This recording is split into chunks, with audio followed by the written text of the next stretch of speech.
On this Monday night, the crisis in Canada's care homes. Residents in one home abandoned, left to die in their beds. I felt nauseous from hearing all this. The pleas for help and what needs to be done to protect our elders. A rapid, portable test that could be a game changer. This will be a big help to the testing system. How will it be scaled up and who will get it? New rules and protections for temporary foreign workers, key to our food supply. And the fans who were cut out for this. Baseball returns to Taiwan, but with a twist. Global National with Donna Friesen. Good evening and thanks for joining us. As we begin another week enduring this pandemic, there are some promising signs here in Canada. It does appear physical distancing is slowing the spread. Canadian hospitals have not been overwhelmed with cases like Northern Italy and New York City, but we also know many Canadians are dying in their beds in long-term care facilities where this virus keeps spreading at an alarming rate. Here are the official numbers. At least 780 people in Canada have now died of COVID-19. Nearly half of those are linked to long-term care facilities, and that number is expected to rise. Often those people are dying alone. They've been isolated in their rooms, and families are banned from visiting. And across this country, families are grieving at a distance tonight. Staff at care homes are not well paid and often work part-time and in multiple facilities. That increases the risk of spreading the virus. BC and Alberta have banned that practice, but other provinces have not. In Quebec, changes are now being made after 31 residents in one private care home died in less than a month. Quebec's premier says every long-term care home, public and private, will now be inspected. Mike Armstrong has our top story tonight. Patricia DiBiase says her first reaction to the revelations coming out of the Heron Seniors residence was nausea. Her 97-year-old mother is inside and suffers from dementia. As funeral home trucks continue to leave the residence, DiBiase and her husband say getting information from anyone has been difficult, and what they do get, they don't trust.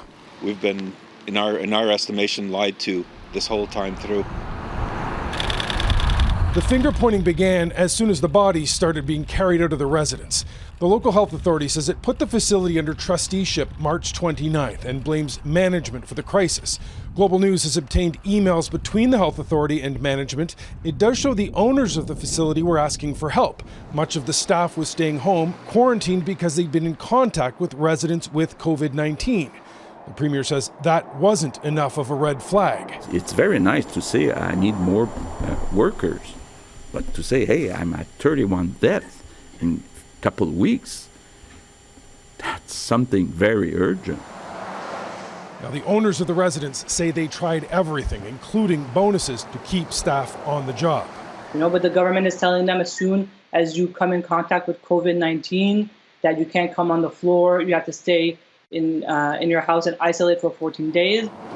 Now, the Heron residence has been criticized in the past. A coroner's report into a choking death in 2017 raised questions about the training of staff, and the owners were sued for wrongful dismissal by a former manager in 2018 and lost. When he was fired, the manager was told he hadn't done enough to increase occupancy and cut costs. The number of deaths, unfortunately. Now, Ottawa has announced guidelines to help stop the spread of COVID-19. Things like ensuring staff only works at one facility and doesn't spread the virus. But so far, only Alberta and BC are doing that. One of the reasons? It can mean a big cut to staffing, already the biggest challenge. Wages in the industry are too low, so many people have to work part-time in multiple facilities. The minute you restrict where they work, as you should, unless you do something more about it, then you cut your workforce by about, 25% off the top. Quebec is looking at boosting pay in some residences. Right now, the Premier says there's a vicious circle where an industry that already has too few people is tougher and tougher and less attractive as a job. Mike Armstrong, Global News, Montreal. Any facility where people are confined in close quarters is at risk. And now a refugee shelter in downtown Toronto is reporting an outbreak. 4 cases of COVID-19 have been confirmed at the Willowdale Welcome Centre. Test results on a number of other residents are pending. The facility houses more than 200 refugee claimants, and physical distancing has been difficult. It is difficult, too, for temporary foreign workers who come by the thousands to work on Canadian farms every season. Without them, crops wouldn't get planted, harvested, or processed. They are exempt from the travel restrictions, but they live in close quarters and need to be kept safe. Now the federal government is giving farmers financial support to help to do that. $50 million will go to farmers and food processors to help cover the costs. Our chief political correspondent, David Akin, explains. David? Well, Donna, for the first 3 months of last year, 2019, about 23,000 temporary foreign workers were brought to Canada to work on farms and in food processing facilities. They are a vital source of experienced labor for Canada's agri-food industry. But this year is different. Thanks to COVID-19, these foreign workers are now subject to a strict new health regimen in order to work in Canada. It starts in their home country with a health assessment by an official accredited by Health Canada. Each worker will be told in their own language about the quarantine protocol that they'll face in Canada, and they will have to wear a mask while traveling. And once in Canada, every worker must be quarantined for 14 days. And during this quarantine period, employers must do the following. They must pay each worker their regular wages during the period when they cannot yet work. They have to provide accommodation that allows for a worker to safely self-isolate. And they have to bring food to their workers, since workers will not be allowed to visit grocery stores or restaurants. Government authorities will follow up regularly, and employers or workers who do not comply will face severe sanctions and fines. The program announced Monday would see employers get a subsidy of $1,500 per worker to help cover the cost of these quarantines. But that may not pay all the bills. The $1,500 will certainly be welcome. For some farms, it will be enough. For others, it probably won't. Now, the government doesn't have all the details yet about the program. When can you apply? Where do you apply? But Agriculture Minister Marie-Claude Bibeau did say that the payments will be retroactive to March 25th. That's the date when the mandatory 14-day quarantine order went into effect. Donna? Okay, David Akin in Ottawa, thanks. Here are the latest numbers on Canadians receiving emergency financial aid. Nearly 6 million people have applied for the Canada Emergency Response Benefit since mid-March, and 5.38 million claims have been processed. That includes people who were previously on employment insurance and then transferred to the CERB program. Nearly 172,000 people have applied for the benefit in the past 2 days alone.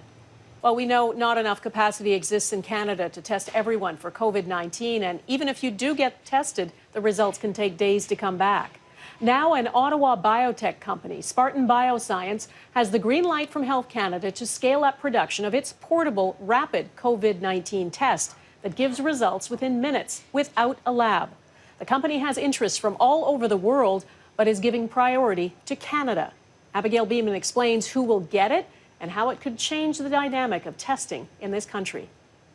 The Spartan Bioscience rapid test, swab, cartridge, and DNA analyzer cube, all made in Ottawa, now approved to ship out. The first version we just got Health Canada approval on gives results in less than an hour. And then our plan is within a few weeks to release a second software version that will give results in about 30 minutes. The automatic test doesn't need a lab. It could be used at the border, in airports, in a clinic. Ottawa's priority for now is to use them in more remote areas far from central labs, and the need is clear. We're daily getting contacts from surgeons who've had to cancel all of their elective surgeries, including for cancer patients, or Indigenous communities that urgently want these tests to test their members. Ottawa ordered more than 1 million test kits, rolling out 40,000 a month to start. We will get everything that this supplier will be able to provide in the coming months. Quebec, Alberta, and Ontario have placed separate orders. Spartan calls its cube extremely accurate because it used the U.S. Centers for Disease Control's testing model. Every test has some limitations. Experts say with a rush to get test kits to market, more publicly released data is important. We do need more scientific data on the sensitivity, specificity of these tests, so we know how to use them properly. Infection control epidemiologist Colin Furness says rapid tests are badly needed to figure out how to return to a normal life one day. But there's still more figuring out to do now. this is an asymptomatic pandemic. In other words, the usual rules of you look sick, therefore we should test you, that doesn't apply. In other words, we haven't actually developed an appropriate testing strategy. Canada's chief public health officer says every avenue is being pursued, including looking at tests approved by other countries. But Dr. Theresa Tam warns they have, quote, significant concerns about the quality of some of them, and a Canadian review is important in the race to test as fast as possible. Abigail Bimman, Global News, Ottawa. The limited amount of testing done now does not give a true picture of how many people in Canada have COVID-19. It's mostly the sick who are getting tested, not people with mild or no symptoms. So we have no idea what's going on in the general population. But it appears we are flattening the curve. The stringent restrictions on our lives have slowed the spread of the infection. Eric Sorensen is watching that curve tonight. Life in Canada changed 1 month ago as we began staying home and keeping our distance. The change was so dramatic, by most measurements, Canada has done well containing the COVID-19 outbreak. One important area, the number of deaths. South Korea has been the standard, just 4 deaths per 1 million population so far. Canada is at 17 deaths per million, better even than Germany, which has been fighting the outbreak longer, and much better than the US and the UK. Though Canada is not through the surge in deaths yet. And so I think those numbers are going to continue to get kind of scary, even though we're flattening the curve. The numbers of cases pile up, certainly the numbers of mortality pile up. What has stood out for this country in the first month of the crisis is that the number of cases has risen steadily, but not exponentially. On a daily basis, there was a surge in March, but then things leveled off during April, a sign that the stay-at-home policies have worked. It does seem now that things are starting to get under control in terms of the infection rates that we're seeing. They do seem to be slowing down over the past few days. Provincially, Quebec has been the hardest hit. There have been more confirmed cases of COVID-19 in Quebec than all the other provinces combined. Ontario, the numbers have a bit of a question mark because of the lack of testing, though that seems to be changing. British Columbia saw the early outbreak, but they have clearly flattened the curve since then. And Alberta may have been the best prepared province of all. They did a lot of early testing and remarkably had a lot of protective equipment to share with other provinces. Now, among the other provinces, the numbers are smaller, of course. Nova Scotia has seen the steadiest increase. That bears watching. Saskatchewan is next. They did a lot of early testing. Newfoundland had a spike in early cases, though they have leveled off somewhat. The numbers remain relatively low for Manitoba, New Brunswick, and Prince Edward Island, as well as the 3 Northern Territories. They've had very few cases, which is good news. So far, Canada has maintained enough ICU beds, though that has coincided with a disturbing number of residents in long-term care facilities who were not taken to hospital. Looking ahead, say experts, the best way to protect the vulnerable, and all Canadians, is with more testing. Testing huge numbers of people, if not almost everybody in the population. And that's really the only way to get a grasp of what's happening and to be able to control it. And, say some experts, maybe, by summer, a revival of some parts of the economy. I think in June we could start to make plans to normalizing and opening certain things like construction sites and other kinds of key infrastructure and workplaces. But for now, the second month with COVID-19 may look much like the first, staying home and being patient. Eric Sorensen, Global News, Toronto. An unprecedented agreement between the world's biggest oil producers is better than nothing for Canada's beleaguered oil and gas sector, especially in Alberta. Oil prices did inch higher after OPEC and its allies reached a deal yesterday to reduce output by about 9.7 million barrels a day. As Heather Yourex-West explains, it is not enough, though, to offset the drop in global demand. For Canada's energy sector, the last few weeks have been incredibly difficult. Kevin O'Dwyer has had to lay off most of his staff. February 15th, we were 273 people. And today we are just over 100. Record low oil prices are behind the turmoil, a decision last month to ramp up global production partly to blame. After several days of tense negotiations, OPEC and its Russian-led allies finally agreed Sunday to tighten up the taps, reducing output by about 10%. It's not enough. It's probably too little too late, to be honest. While the production cut is something Canada's energy sector has been hoping for, there is little to celebrate yet. That's because the global supply for oil is still greatly outpacing demand. We're filling up tanks quickly around the world, and there's just going to be no place to put the oil. So prices have stayed low this morning here, Monday morning, reflecting that this cut isn't really going to change that situation. We have too much production and not enough demand, and that's a big problem. It's why Canadian oil producers have been cutting back on production on their own. The province expects production will soon be down 25%. But in the oil sands, shutting down entirely is difficult.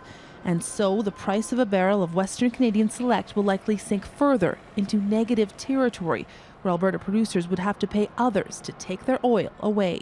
I think it's very much a danger, and we could face it in the next 2 weeks. The silver lining in all of this, pump prices aren't expected to rise anytime soon. But that's of little comfort for businesses struggling to survive. Heather, Yourex-West, Global News, Calgary. Deadly storms tear through America's deep south. Coming up, hundreds of people now homeless during a pandemic. Plus, uprooted why millions of tulips are crushed by the coronavirus.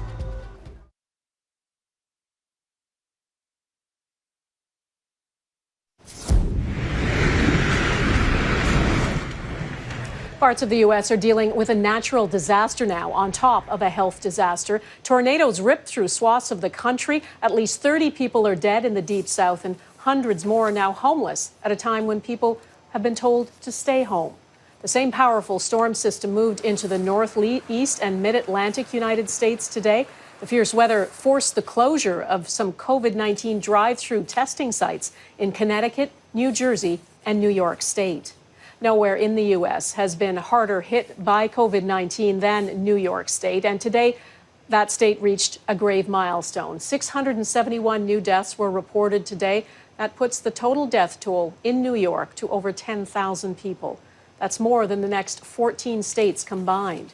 There are some signs the situation in New York is improving, though. The number of new hospitalizations is coming down. It's about 2,000 in the past day. New York's governor says the curve is showing signs of plateauing, and he's looking ahead to slowly reopening businesses, he says, in coordination with neighboring states if the trend continues. Watch that infection rate. And if you see that infection rate start ticking up, which would be undermining everything we have accomplished thus far, then you know you've opened the valve too fast. That is the delicate balance. An American sailor from the USS Theodore Roosevelt aircraft carrier has died from COVID-19. It is the first death on board that ship, which had a coronavirus outbreak, sickening hundreds of sailors. The crisis exploded into public view after the ship's captain was relieved of his duties for sounding the alarm about the outbreak. One of the world's largest pork processors will be shutting down a major U.S. facility after more than 200 employees tested positive for COVID-19. The number of cases at this Smithfield Foods plant in South Dakota makes up 55% of that state's total number of cases. The company is worried the shutdown might hurt the U.S. meat supply. At least 3 meat producers here in Canada recently dealt with interruptions after workers tested positive for the virus. Ahead, why some European nations are already easing restrictions at their own risk.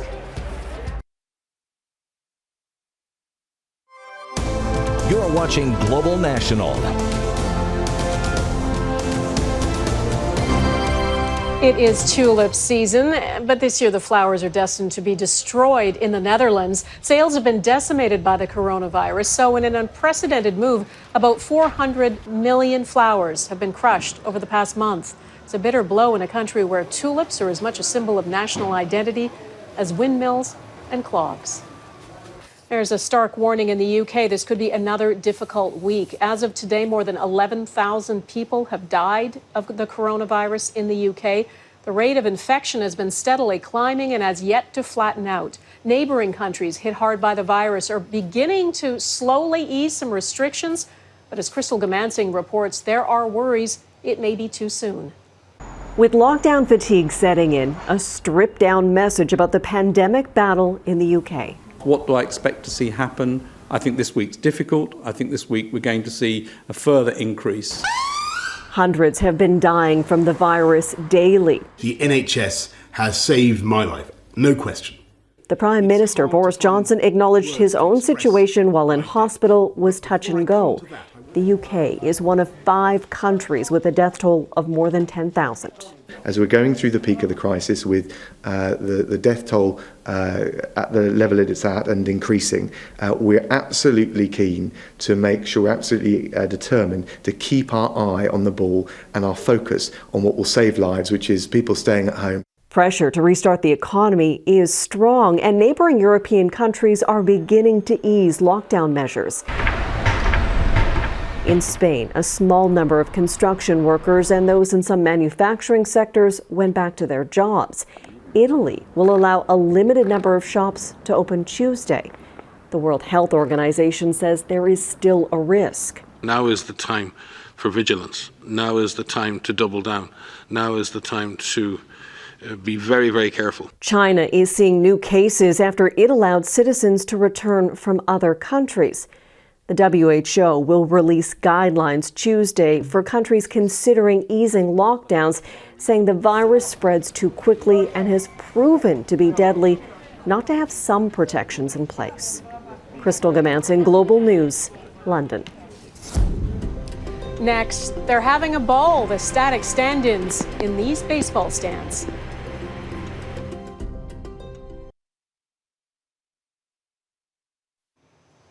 One of the many things we're deprived of now is professional sports. Live events are, well, they're dead. You can watch reruns of old games, which are surprisingly exciting. Maybe all that tells us is how much we crave the thrill of the game. Well, Taiwan has decided to bring back baseball, but the stands were empty except for these quiet, one-dimensional fans. Mannequins and cardboard cutouts took the place of live spectators. The game was broadcast live on television, though. And to stay safe during the season, the players are housed in dormitory-style housing and travel only between their housing and the stadium. Maybe a sign of what's to come in North America. And that is Global National for this Monday. I'm Donna Friesen. Thanks for watching, and take care of yourselves. Bye-bye.